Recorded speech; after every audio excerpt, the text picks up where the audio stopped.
Thank you for joining us on Retiring Well. Coming up on this show, we're going to be diving into what is doom spending. Have you ever heard of that term before? If you haven't, stay tuned because you're going to want to learn all about it. And are you falling victim to that? What net worth do you need to retire? We see these articles pop up all the time. Do you have enough retirement? Is your net worth based on your age? Let's talk about that for a minute and how it directly applies to your retirement planning. Then, what are 10 ways to save more for your retirement? What are some tips and tricks out there to help you plan for that retirement savings? And to wrap up the show, we're going to be talking about reducing your lifetime tax bill using Roth IRAs. Looking at the taxes you're going to pay over the whole course of your life, what does that minimization look like, and what is that impact that could have on your financial success? All this, so much more coming up right here, right now on Retiring Well. Retiring Well, brought to you by Centennial Wealth Advisory, financial advisors specializing in retirement planning and serving all of Northern Michigan. Retiring Well, helping you plan for a successful and comfortable retirement. Retiring Well, plan to retire well. Doom spending. Have you ever heard of that term before? It's a relatively new thing. I think it's happened for some time, but it recently got coined here. But let's talk about it for a minute and see if you're falling victim to that. First, what is doom spending? It's basically spending on things that aren't necessary to help you cope or feel better about stressful situations. It's almost like overeating when you get upset, but using your money. So buying things that are unnecessary or that not paying your bills and such like that because it makes you feel better. So in today's day and age, people are stressed financially sometimes, whether that's inflationary stuff, the rising cost of housing, or whatever it may be that's on your mind financially. But it's interesting that people are turning to this doom spending to cope with that.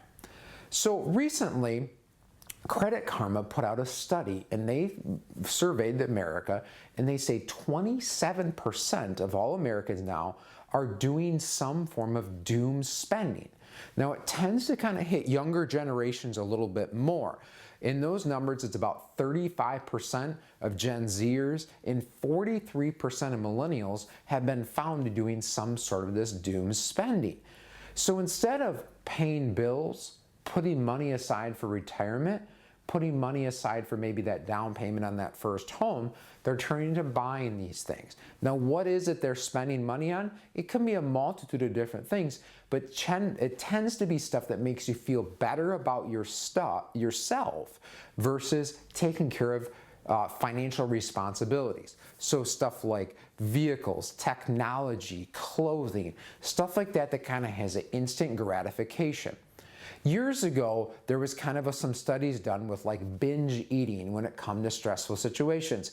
People oftentimes would open the refrigerator when they had a hard day and they'd grab some food that maybe wasn't good for them, or even maybe sadly enough, maybe alcohol or something like that. So it's kind of a way to help cope with stress. Again, this is a similar piece of that. It comes with spending.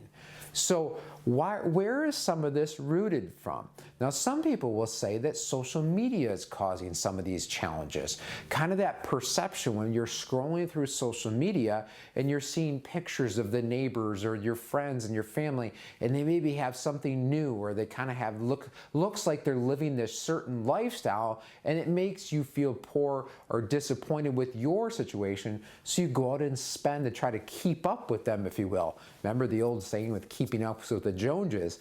Well, it gets a little challenging with social media because people can put on what they want you to perceive, obviously, and have that out there.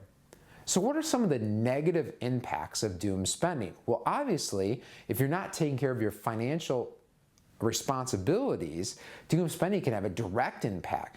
Goodness, as much as even foreclosure, bankruptcies, credit challenges, all that sort of stuff. So you have to be careful of that. But it also can really derail long-term plans and make it even a more stressful situation long-term than you're even facing with today's environment. So as inflation rises, financial challenges seem to pressure in on you. Keep that long-term nature in mind. It takes discipline and over time to save for purchases. Make sure you have that goal. We talk all the time about retirement planning, financial planning on here. We have to be disciplined and stick to that plan. Make sure you have a plan first so you know what you're sticking to. Sometimes those loosely put together and I got this plan in the back of my head, that isn't that really thing that you can follow. Sometimes people do better with a written plan. There's programs out there that you can have it on an app or your computer, stuff like that. So that way, if you're having a frustrating day or you're wondering if a purchase fits in that, you can go to that plan and see where you're at and kind of have a gauge on that. Again, and if you feel like you're falling victim to this, speak to a financial advisor. Speak to them about how you can help develop this plan and maybe navigate away from some of these spending challenges out there. There's other programs if you want to try to tackle it yourself that are out there that potentially can be good. Make sure it matches up with what you're doing and doing that. Again, long-term financial planning helps pave a path of success for you. Whether that's, again, saving for short-term stuff or saving for long-term stuff such as retirement. Make sure you have that written plan out in place that's specifically designed for you so you can plan to retire well.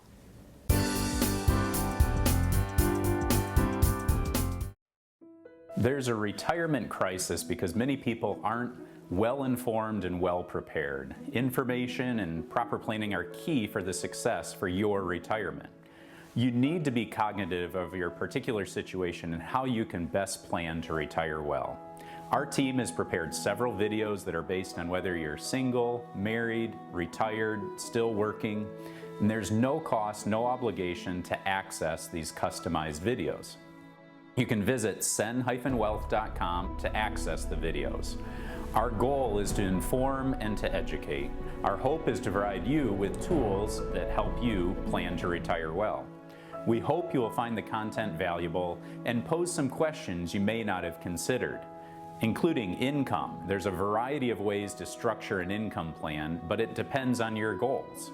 Investments, be aware of the risk. You need to consider your capacity for risk, attitude, and need to take risk. Taxes, you can't solely rely on your tax preparer. Retirement tax planning is a whole other animal. Estate, you don't need to be afraid of preparing for the inevitable. Insurance, we believe health insurance is more important to your retirement plan than ever before. If you have additional questions or are interested in a personal meeting, the initial consultation is complimentary. We can assure you we'll never pressure anyone to become a client. We encourage you to visit cen-wealth.com to access these videos. Our hope is that you take advantage of this opportunity to further your knowledge and improve your confidence in your existing retirement plan or help you along that path. Again, we encourage you to go out there, take advantage of this opportunity, as our goal is to help you plan to retire well. Finding a reputable business shouldn't require luck or chance. But how can you tell who you can trust? Pro tip: the BBB connects people with businesses they can trust. So think of the BBB as the better. Check with the BBB first, because better businesses are honest and commit to high ethical standards bureau. That's why they're better. Always look for the sign of a better business and find a better business anytime at bbb.org.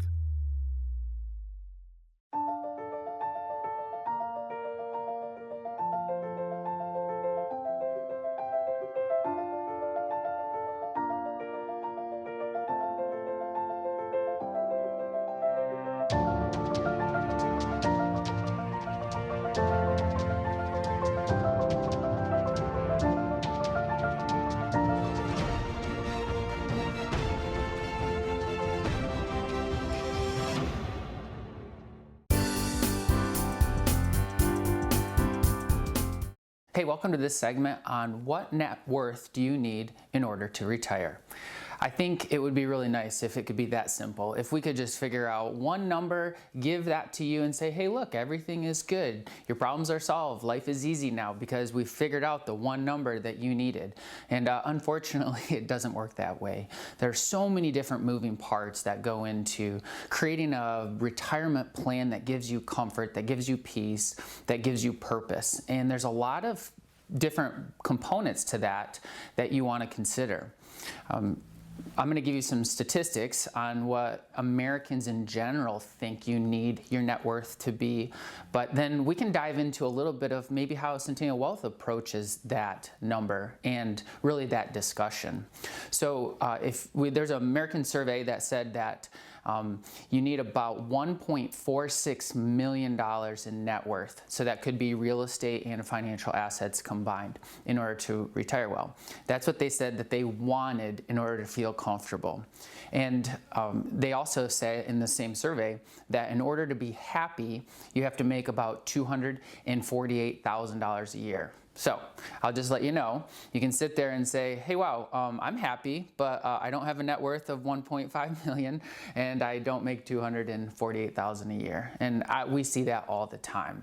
And so when we go to building out a cohesive plan for figuring out what kind of net worth that you want, we're going to take in different components. But before we get to any of the number conversations, the very first thing that we have to really try to figure out is, what are you trying to accomplish? You know, what is your purpose in retirement look like? What's your mission in retirement going to be? You need to paint us a picture of what that retirement life looks like. Are we hanging out with the spouse or the kids, or do we have a job, a little part-time mission from your life experiences that you can now condense in such a way that you can continue to give back to your community or to your own mental health, physical health? Like all those components go in there. And so once people paint a picture of what they're trying to accomplish, what they want their net worth to look like, not from a monetary standpoint, but just from a giving back and an experience of going through life, once we can get a good picture there, now we can start mapping out and looking at the numbers and the savings and the spending and all of that stuff. And so we have this really cool program that helps put that in a little bit more of a visual sense of people, so that they can say, okay, that actually now something that's way usually out numbers that don't make sense to me, I can actually kind of start to see it, and I can start to understand year by year what a plan to accomplish those goals looks like. Okay, so if you look at your screen, this is a quick little graphic. It's called a money asset track, and I just used Mr. and Mrs. Smith as my example. If you look on the left side, Mr. Smith, he is retired. He's got a pension of about $1,350 a month, and then he started Social Security, and he's getting paid about $2,595 a month. So those are his income sources. Then you look at his assets. So he's got a 401k that has $500,000, and he has a Roth IRA of $25,000. Now we go to the middle, and you see that together, Mr. and Mrs. Smith have a bank account of $50,000, and with their real estate, it's about $500,000 in value there. And then we go all the way over to the right. You see Mrs. Smith. She is retired and has started Social Security of $1,750 a month. She also has a traditional IRA at $80,000 and a Roth at $15,000. You can see their ages, and then at the bottom you can see they don't have any life insurance or long-term care. So what we do is we just map that out, one big picture of different income sources and different assets to help calculate their net worth in a pretty quick visual way. Then what we'll do is we'll start talking about what your spending is going to look like. What do you want to spend in retirement? And so then on the next screen, now this is where it's going to go year by year. So if you look at the top left, you'll see the end of 2024, Mr. Smith is 65, Mrs. Smith is 64. You'll see his pension income of $1,350 a month, both of their Social Securities of $4,393 a month, and then their after-tax income of $5,667 a month. They want to be spending just under $6,300 a month. That means they have an income gap of $625 a month, and they're going to be pulling that from their spendable assets, the far right column. Their protected assets, that's their real estate. And then you can just track this down year by year. And what's really helpful about looking at all the way out, you get to see something that's 20, 30, 40 years away, and if it's what you're trying to accomplish, great. Okay, if it's not what you're trying to accomplish, well, we gotta make some decisions and we gotta do some deep work right now in order to make sure that mission that you're trying to accomplish happens. And it's a really fascinating way, and it's always unique, and it's always personalized. So thank you so much. I hope that was helpful. Have a great day. 57% of employees say that finances are the top cause of stress in their lives. This is one of many findings from a PwC survey. Human resources managers and business owners, we will partner with you to help your employees. At Centennial Wealth Advisory, we focus on education and the health of the whole person. We offer a complimentary financial wellness workshop with food provided for your team. We all want our employees to be productive at work, but most importantly, we want them to flourish in every area of their life. Living life isn't always easy. It puts up challenges and obstacles you'll have to overcome. There are responsibilities. You put in effort to provide and take care of your family, to save and invest, to balance work and life. Planning is the first step to succeeding. Plan to retire well.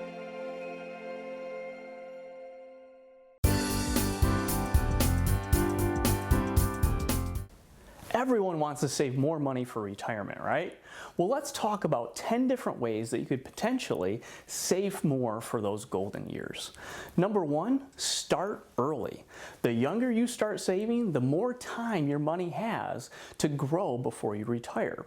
But I think the big one here is even if you didn't start in your 20s or your 30s, and maybe you started later in life, it's just getting started. So make sure that you get started investing and saving for retirement. Number two, redirect your raise. You know, maybe you've been living just fine on your current salary and you're blessed to get a raise. Well, instead of buying something else or buying a new toy, put that money to work for your future. Stash it away in the 401k or the IRA and so forth. So reallocate that raise. Number three, contribute your tax refund. Okay, if money was there with Uncle Sam and you never saw it in your account to begin with, well, you can use Form 8888 and direct that tax refund directly to your retirement account so you don't have any opportunity to spend it. Number four, reallocate windfalls. So often I have clients where they have a windfall, like an inheritance, for an example. And you know, they say, oh, I want to buy a toy, I want to get a boat or a truck or maybe a cottage or something like that. And that's great, you can certainly do that. But maybe take a portion of those funds or all of those funds and put them away for your future. Invest those funds instead of buying that toy. Number five, make sure you're taking advantage of your full 401k match. So often I see people that, you know, they have the 401k and they're contributing to it and so forth, but they don't realize how much they're actually putting away. So every company has a little bit different matches. So you could have a 3% match, a 4%, maybe even a 7% match. Very frequently I see where people are putting away, maybe it's 4% and their company offers 6%. Well, if your company's offering that 6% and you're only doing 4%, you're giving up 2% free money. So don't miss out on those 401k matches. And then number six, take advantage of tax breaks. Okay, by contributing to 403bs, 401ks, IRAs, and so forth, you're getting a tax break by doing that, right? You're deferring the income on those contributions that you're making. And so that's great. But nowadays, I see a lot of people, they're just filing their taxes by themselves online. And you can do that, but what if you're missing out on some tax breaks? It might benefit you to work with an accountant. That cost might be worth it, because if he can find you some different tax breaks and you can use that money that you saved on taxes and put that to your future in retirement, that could make a world of a difference. Number seven, learn about investing and retirement planning. Now, you're watching the show, so you're ahead of the game here. But this more applies as you get closer to retirement, because there's so much more involved in retirement planning than just looking at investments. So here at Centennial Wealth, we not only do investment planning, but we also talk about income planning, estate planning, tax planning, and health insurance planning. So retirement planning, it's a 1,000-piece puzzle, and you want to make sure that all those pieces of the puzzle are lining up to make your golden years the best they can be. And then number 8, automate savings. So, with a 401k and 403b, that is typically automated. It's just a payroll deduction right to those retirement accounts. But what about an IRA? Or maybe you have some extra savings in the bank and you want to get that working for you. You can automate that and have that go directly to an IRA or to a brokerage account, for an example, and have it so it's set up in a way that you don't even think about it. It's automated. So that's something you really should do. And number 9, increase your income. So this one might be tough, but if you want to save more for retirement, maybe it's finding a side hustle, something that you do on the weekends that you enjoy, and you can stash that money away for retirement. And then finally, number 10, and this is the most important way that you can save more for retirement, and that's to create a budget. Okay, so tally up all those expenses and figure out where all your money is going. Then and only then can you determine, well, how much can you actually save for retirement? And then after that would be to start investing. Okay, so there's 10 different ways that you can save more for retirement. If you have questions, please don't hesitate to give us a call. Life is a journey filled with uncertainties, especially when it comes to retirement. Sometimes a pitching change is just what you need. Our team at Centennial Wealth Advisory specializes in retirement planning, serving all of Northern Michigan, with offices in Traverse City, Gaylord, Petoskey, and Cadillac. We'll work with you on a holistic approach that includes income, investments, healthcare, taxes, and estate planning. Centennial Wealth Advisory. Plan to retire well.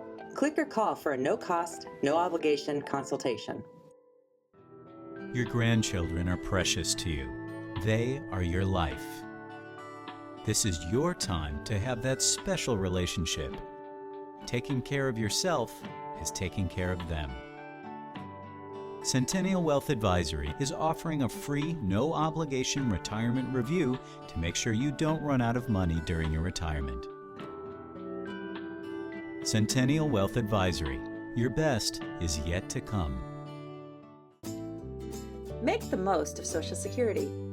Although Social Security isn't designed to cover all of your income needs, it's an important part of the retirement puzzle. Download our free booklet on the Social Security decisions at cen-wealth.com and learn how to optimize Social Security for your situation. Why timing is so important when it comes to your benefits, ways to supplement your Social Security, and more. There is no cost and no obligation. Simply go to cen-wealth.com, scroll down, and click the download link to get your free booklet on the Social Security decisions. If you like watching Retiring Well, make sure to go to youtube.com/retiringwell and click the subscribe button to never miss any of our TV shows and other informative videos.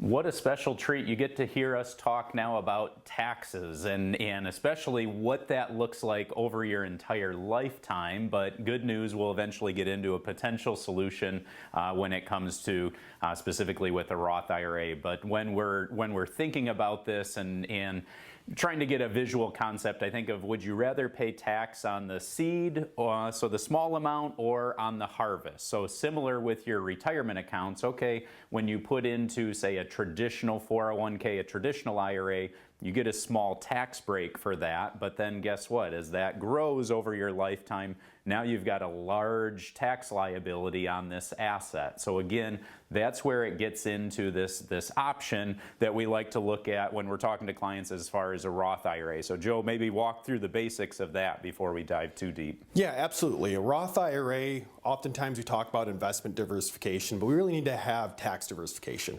A Roth IRA allows us to really take control of our taxes today by putting our money in a position where it's going to grow in a tax-free manner.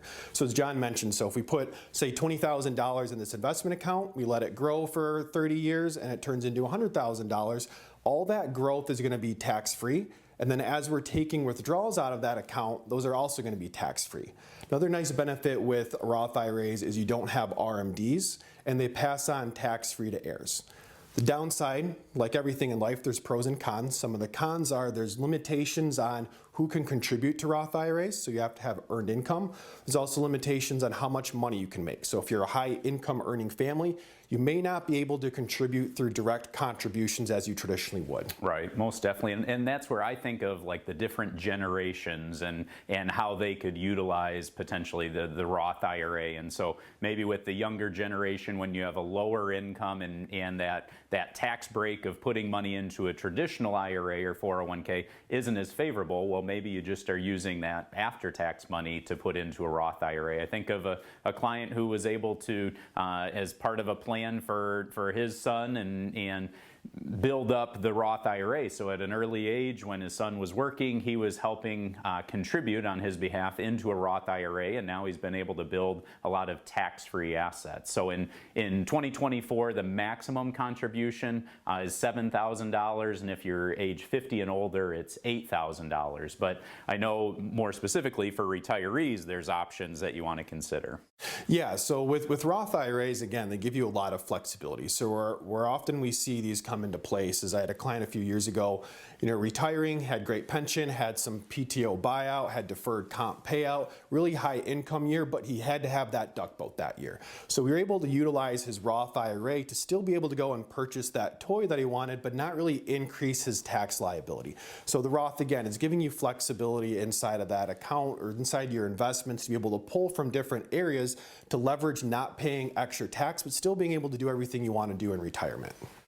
Another area that you may want to consider with the Roth IRA is potentially from a legacy planning perspective. So maybe there's assets within your retirement accounts that you're thinking, well, I may never spend this money over my lifetime, but I'd love to see the children or grandchildren be able to utilize these assets. And so that's where you can look at the idea of Roth conversions and transitioning money from traditional IRA to Roth IRA, or maybe you've been contributing to your Roth IRA all along. Now, when assets are passed on to a non-spouse, children, grandchildren, etc., there is a 10-year window that they would have to distribute those assets. It still remain tax-free for them, but there are certain requirements that come along with that. So again, it's one where I'm not sure if, as you're looking at your overall portfolio, and as Joe mentioned earlier, this tax diversification. So often, as investment advisors, people are talking about the stocks, bonds, and all of that, but what about from a tax perspective? So